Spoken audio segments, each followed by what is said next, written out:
Hi guys, my name is Hunter Bottinghill, and what I will be talking to you guys is what does hospitals do with their medical equipment waste, as in the machinery and the needles and things that they use every day in the hospital. This is something that's kind of interested me for a while, just because I'm going into medical sales after I graduate, and I thought it's interesting to know what they do with it after, because my job is to sell it to the hospitals, but they don't really tell you what they do after. And I think this is something that I thought would be interesting to show you guys, because I did learn a lot throughout this also. So when we're going to the first slide, I have a chart there on the right side. So this is just basically after the machine is, they're not using it anymore, they have to decontaminate it before they can do anything. So on the right side is showing the reuse, as in they can refurbish it, reprocess it, or upgrade it. Basically, just say the machine's not working right, they can refurbish it, make it new again, make it work how it's supposed to. You can upgrade it to get the new like the new version of it, because every hospital wants to try to get the best version of the machine they have, so they can give the patients the best health care and help they can give. They can donate to the hospital, sell it, trade in, things like that. Or after decontamination, you can just dispose of it. And throughout this slideshow, I'll kind of get into them disposing it. So when hospitals are disposing the equipment, they can go through a process so that they are able to do so.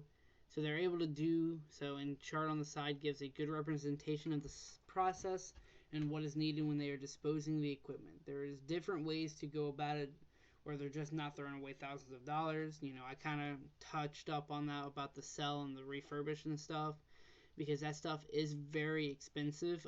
I've talked to a couple people in that field, and hospitals spend millions and millions of dollars on these equipments. So you don't just want to throw it away unless absolutely needed to. Going to the next slide. This is just, there's many reasons why hospitals decide to get rid of medical equipment. They have, and only one main reason is because it is not working properly and can cause issues to people and can be dangerous and can cause harm to people operating it or being used on them. So I put that picture there to see how much it goes into one machine, and just thinking of how, if that's not working, what can that cost to the patient? When a patient is hooked up to that and something's not working, they might be getting more medicine that they're needing, and that could cause some really big issues, or they're not getting as much, and that could also cause issues. So you pretty much want these machines to be at the tip-top shape no matter what, and when they're not, that can cause serious issues. And that makes hospitals, want to refurbish them, as in make them brand new and make them work how they're supposed to, or just dispose of them. And my question to you guys is, just think about being hooked up to this piece of equipment and then not working right. How many issues that could come from this? How much sicker you could be, that you're already sick and you just get more sick because the equipment's not working. That's my question to you guys. I kind of want you guys to think about it. So with the equipment, they have software in it so that it runs properly, more now than years past.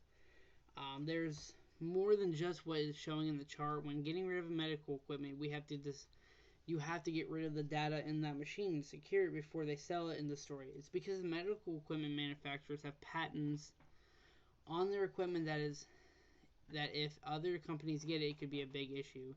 So other companies are willing to do whatever they can to get a step up other places, because the medical field is just full of people trying to make money. And say one company has this that's working and the other company doesn't. If they get that software, they're able to take their equipment to the next level.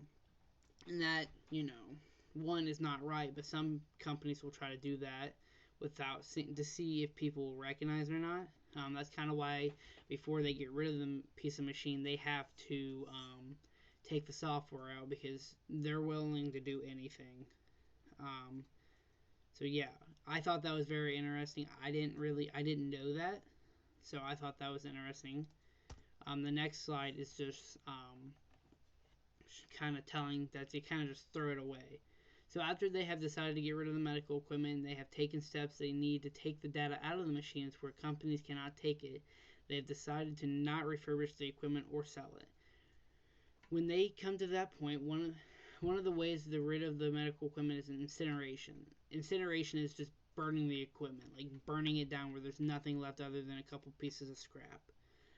A lot of the equipment is made out of plastic, have plastic out shelves and stuff where you're able to not melt, but burn most of it where there's not much left. And that's kind of what they're doing. And whatever's left, they'll just throw away.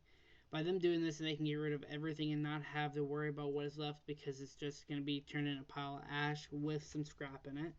And if the equipment cannot be incineration, it must be taken to a landfill because it is full of metal contents and which cannot be burned.